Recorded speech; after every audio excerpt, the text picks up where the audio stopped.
महाराष्ट्रात आता हिंदी भाषेवरून नव्या वादाची ठिणगी पडण्याची शक्यता आहे आणि त्याचं कारण आहे इयत्ता पहिलीपासून हिंदी विषयाची सक्ती करण्याचा सरकारचा निर्णय। राष्ट्रीय शैक्षणिक धोरणाला अनुसरून येत्या शैक्षणिक वर्षापासून टप्प्याटप्प्याने बदल लागू करण्यात येणार आहेत आणि त्यात महत्त्वाचा मुद्दा आहे मराठी आणि इंग्रजी सोबत हिंदीच्या सक्तीचा। त्यावरून राज ठाकरेंनी संघर्षाचा इशारा दिला। त्यामुळे हिंदी सक्तीची दिशा कशी असेल हा प्रश्न आहे। याबाबतचा आढावा घेणारा राजकीय शोलेचा हा स्पेशल रिपोर्ट पाहूया। महाराष्ट्रातल्या प्रत्येक बँकेत मराठी वापरली जाते की नाही पहिले चेक करा। प्रत्येक बँकेत प्रत्येक आस्थापनेत मराठीचा वापर न करणाऱ्या बँकांवर धडक, हिंदीची सक्ती करणाऱ्या कंपन्यांना धडा, मराठीत बोलायला नकार देणाऱ्या हिंदी भाषिकांना चोप। मराठी विरुद्ध हिंदी असा वाद महाराष्ट्रात खास करून मुंबईत अनेकदा उफाळून येतो। त्याला मराठीवर होणाऱ्या हिंदीच्या आक्रमणाची किनार असते। पण आता महाराष्ट्रात मुलांना पहिल्या इयत्तेपासूनच हिंदी शिकावी लागणार आहे। राज्य शालेय अभ्यासक्रम आराखडा 2024 नुसार मराठी आणि इंग्रजी सोबतच पहिलीपासूनच हिंदीचेही धडे गिरवावे लागणार आहेत।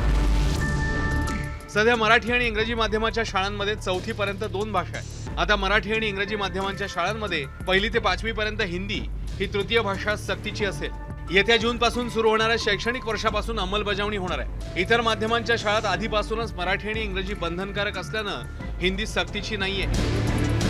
हिंदी सक्तीच्या विरोधात तामिळनाडूसह दक्षिणेकडच्या राज्यांनी दंड थोपटले। राष्ट्रीय शैक्षणिक धोरण लागू करायला तामिळनाडूच्या स्टॅलिन सरकारने नकार दिलाय, तर दुसरीकडे महाराष्ट्रात या धोरणाची येत्या शैक्षणिक वर्षापासून अंमलबजावणी करण्यावर सरकारने शिक्कामोर्तब केलं। 4 टप्प्यात या धोरणाची अंमलबजावणी होणार आहे। मराठी प्रत्येकाला आलंच पाहिजे हा आपला आग्रह आहे आणि त्यासोबत देशामध्ये एक संपर्क सूत्र तयार करण्याकरता हिंदी एक भाषा आहे की जी संपर्क सूत्राची भाषा आहे। त्यामुळे हिंदी देखील लोकांनी शिकली पाहिजे अशा प्रकारचा यामध्ये प्रयत्न आहे। पण कोणाला इंग्लिश शिकायचं असेल तर इंग्रजी शिकता येईल किंवा अन्य भाषा शिकायच्या असतील तर कुठलीही भाषा शिकण्यापासून कोणालाही मनाई नाही।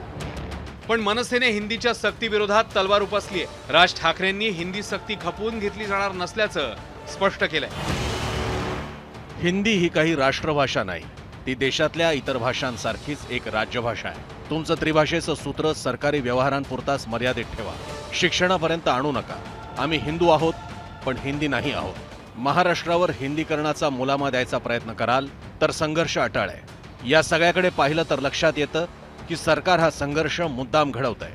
आगामी निवडणुकांमध्ये मराठी विरुद्ध मराठीयेतर असा संघर्ष घडवून स्वतःचा फायदा करण्यासाठी अट्टहास सुरू आहे का?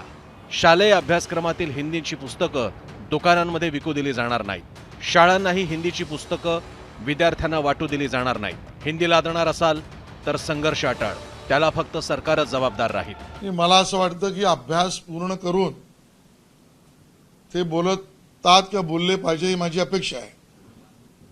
पण त्यांना NEP नॅशनल एज्युकेशन पॉलिसी राष्ट्रीय शिक्षा धोरण याची कॉपी आम्ही जरूर पाठवू। माझी अपेक्षा आहे ते आणि त्यांचे सहकारी याचा अभ्यास करतील। बँकांच्या मुद्द्यावर यशस्वी शिष्टाई करणाऱ्या उदय सामंत यांनी हिंदीबाबतही राज ठाकरेंशी चर्चा करण्याची तयारी दाखवली आहे। जरा चर्चा करू ना। जसं बँकेच्या वादाच्या बाबतीमध्ये मी स्वतः राजसाहेबांची भेट घेतलेली होती, तसं या बाबतीमध्ये जर काही गैरसमज असतील तर भेटून दूर करू। जरा चर्चा करू ना। जसं बँकेच्या वादाच्या बाबतीमध्ये मी स्वतः राजसाहेबांची भेट घेतलेली होती, तसं या बाबतीमध्ये जर काही गैरसमज असतील तर भेटून दूर करू। इतर पक्षांचा मनसे एवढा हिंदीला विरोध नसला तरी पहिलीपासून हिंदीची सक्ती नको अशी त्यांची भूमिका आहे। आता हिंदी हे पहिल्यापासून आम्ही हिंदी आम्हाला विषय होता, पण तो 5वी पासून होता। त्यामुळे इतक्या लवकर मराठी सरळ अजून लिहिता वाचता येत नाही, त्या लोकांना हिंदीमध्ये शिकवायला लागलो आपण तर ते मुलं फार कन्फ्युज्ड होतील असं मला वाटतंय। एक भाषा 5वी पर्यंत त्यांना प्रभुत्वाने यायला लागली तर मग हिंदी येणं सोपं होतं। त्यामुळे पहिलीपासून कंपल्शन करू नये असं माझं मत आहे। हिंदी राष्ट्रभाषा आहे की नाही हा वाद जुना आहे। देशाच्या घटनेतही हिंदीचा राष्ट्रभाषा म्हणून उल्लेख नाहीये, पण मराठी भाषेचा प्रसार करणाऱ्या संघटनांनी हिंदी सक्तीला विरोध केलाय। जर आता ह्या मुलांना मराठी शिकण्याचा त्रास होतो तर मराठी माध्यमामध्ये शिकणाऱ्या मुलांना पहिलीला 3री भाषा शिकायला लावणं हिंदी हे शिक्षणशास्त्रामध्ये बसतं का? मानसशास्त्रामध्ये बसतं का आणि सरकारकडे जर थोडाफार कॉमन सेन्स असेल तर त्या कॉमन सेन्समध्ये बसतं का, हा प्रश्न आहे. कंटिन्यू राहणार. आमचा हा विरोध ही तिसरी भाषा असू नये यासाठी राहणार. याचं कारण हे एका व्यापक हिंदी केंद्रीय राजकारणाचं आणि कारस्थानाचा भाग आहे.